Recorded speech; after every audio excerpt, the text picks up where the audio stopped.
பாவாட தாவணி பார்த்த உருவமா இந்த ஊரை விட்டு போகிறதுக்கு எங்களுக்கு இஷ்டமே கிடையாது.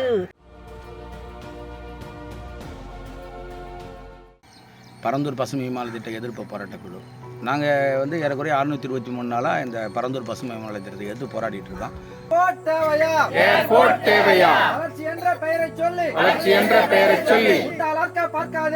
ஏன் இங்கே நாங்கள் திட்டம் வேணாங்கிறோன்னா, இந்த திட்டம் இங்கே செயல்படுத்த முடியாத அந்த சாதகமான சூழ்நிலை இங்கே இல்லை.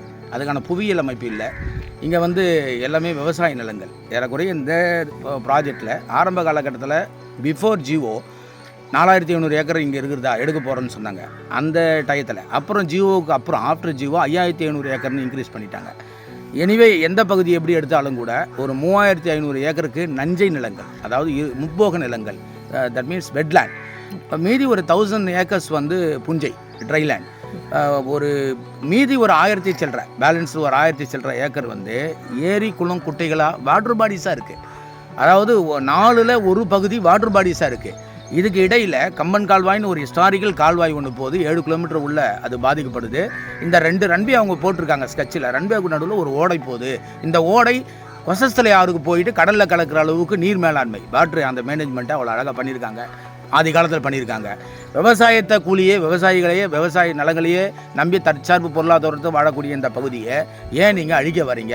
இதை விட பெட்டர் ஆப்ஷனாக இப்போ ஆக்சுவலாக பார்த்தீங்கன்னா மீனம்பாக்கம் ஏர்போர்ட்டே சர்ப்ளஸுங்கிறாங்க. 2வது அங்கே இருக்கக்கூடிய ஆர்டிஐயில் எடுத்த தகவல் பிரகாரம் 2வது ரன்வே யூஸ் பண்ணலங்கிறாங்க. 2வது ரன்வே யூஸ் பண்ணால் இப்போ 350 ஃப்ளைட் இறங்கி போகுதுங்கிறாங்க. அது நம்ம ஆர்டிஐயில் கேட்ட தகவலின் அடிப்படையில் இதே அளவுக்கு ஈக்குவலண்ட்டாக இருக்கக்கூடிய பாம்பேவில் 1000 சில்லற ஏக்கர் ஃப்ளைட் ஏறி இறங்குதுங்கிறாங்க. இங்கே 2வது ரன்வே உபயோகப்படாததுனால 300 சில்லற ஃப்ளைட் தான் ஏறி இறங்குதுங்கிறாங்க.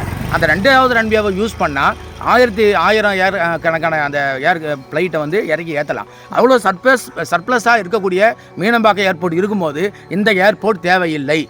அப்படி ஏர்போர்ட் அவசியம் என்ன? தமிழ்நாடுடைய வளர்ச்சி, டோட்டல் வளர்ச்சியில் எல்லாமே சென்னை பக்கமாக டம் கட்டாமல் நம்ம மதுரை பக்கத்துலேயோ திருநெல்வேலி, கன்னியாகுமரி, தஞ்சாவூர், திருச்சி இது மாதிரி ஏரியாக்களில் இந்த ஏர்போர்ட்டை பெரிய அளவில் இன்டர்நேஷ்னல் ஏர்போர்ட்டாக மாற்றும் போது ஒரு ஈக்குவலண்ட்டான வளர்ச்சி வரும். ஏன்னா இன்னொரு புள்ளி விவரத்தில் மீனம்பாக்கம் ஏர்போர்ட்டில் மொத்த பேசஞ்சர்ஸில் ஒரு 20% பேசஞ்சர் தான் நம்ம சென்னையை சேர்ந்தவர்கள். மீதி பேர்லாம் அதர் இடத்துலேருந்து வராங்கங்கிறாங்க, பயணிக்கிறாங்க த்ரூ கன்னியாகுமரி அந்த மாதிரி ஏரியாக்களில். நீங்கள் அந்த பகுதியில் வச்சா அந்த பேசஞ்சர்ஸ்லாம் இங்கே வராமல் ஸோ அவங்க அங்கே உபயோகப்படுத்திக்குவாங்க. பல கம்பெனிஸ் வரும், வளர்ச்சி ஒரு சீரான வளர்ச்சியாக இருக்கும். தமிழ்நாடு ஒரு பகுதி இந்த வடக்கு பக்கம் நார்த் சைடு மட்டும் வளர்ச்சி ஆகாமல் எல்லா சைடும் வளர்ச்சி ஆகும் அப்படிங்கிறது ஒரு விஷயம் இருக்கும்போது ஏன் அதை பரிசீலிக்க மறுக்கிறீங்க? அதே மாதிரி இந்த ஏரியாவில் பரந்தூர் ஏரியாவில் விவசாய நிலங்கள், நீர் மேலாண்மை, விவசாய கூலிகள், வாழ்வாதாரம் எல்லாம் பாதிக்கப்பட்டு அகதிகளாக மாறுவாங்க. தஞ்சை டெல்டாவில் பார்த்தீங்கன்னா நீங்கள் காவிரி தண்ணி தான் எதிர்பார்த்துட்டு இருக்கணும். ஆனால் இங்கே காவிரி தண்ணி எங்களுக்கு தேவையில்லை. எந்த விதமான போராட்டம் தேவையில்லை. மழை பெய்யும், ஏரி நிரம்பும், ஏரியிலேருந்து 3 போக யாருடைய பிரச்சனையும் இல்லாத நாங்கள் விவசாயத்தை அவ்வளோ அழகாக பண்ணிக்கிறோம். அப்போ விவசாயம் எந்த தொந்தரவும் இல்லாத இருக்கக்கூடிய இந்த ஏரியாவில் ஏன் அழிக்க பார்க்குறீங்க? எங்களுக்கு காவிரி தண்ணியே தேவையில்லை, மின்சாரம் தேவையில்லை, எங்களுக்கு பம்பு செட்டு தேவையில்லை. ஏன்னா ஏரியில் டேங்க் பண்ணுறோம், ஏரியில் நிரம்புது, அங்கிருந்து விவசாயத்துக்கு பயன்படுது. ஸோ எந்த தொந்தரவும் இல்லாத யாரையும் நாங்கள் கஷ்டப்படுத்தாமல் சுய தற்சார்பு பொருளாதாரத்தில் வாழற இந்த பகுதியை ஏன் அழிக்கிறீர்கள் என்பது தான் எங்களுடைய கேள்வி. பார்க்குறீங்க, எங்கள் தண்ணி வெயில் வருமா?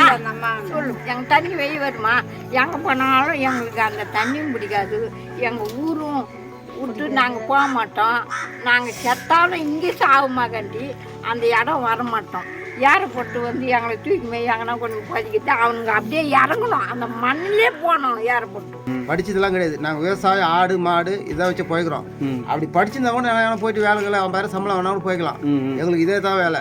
இதை வச்சு இந்த விவசாயத்தை வச்சு இதில் லோன் வாங்கி பசங்க படிக்க போடுறோம். திருப்பி இந்த அரப்பா அறுத்து அந்த லோன் கிடச்சி அந்த நிலைமை இல்லைன்னா நாங்கள் என்ன பண்ணுறது?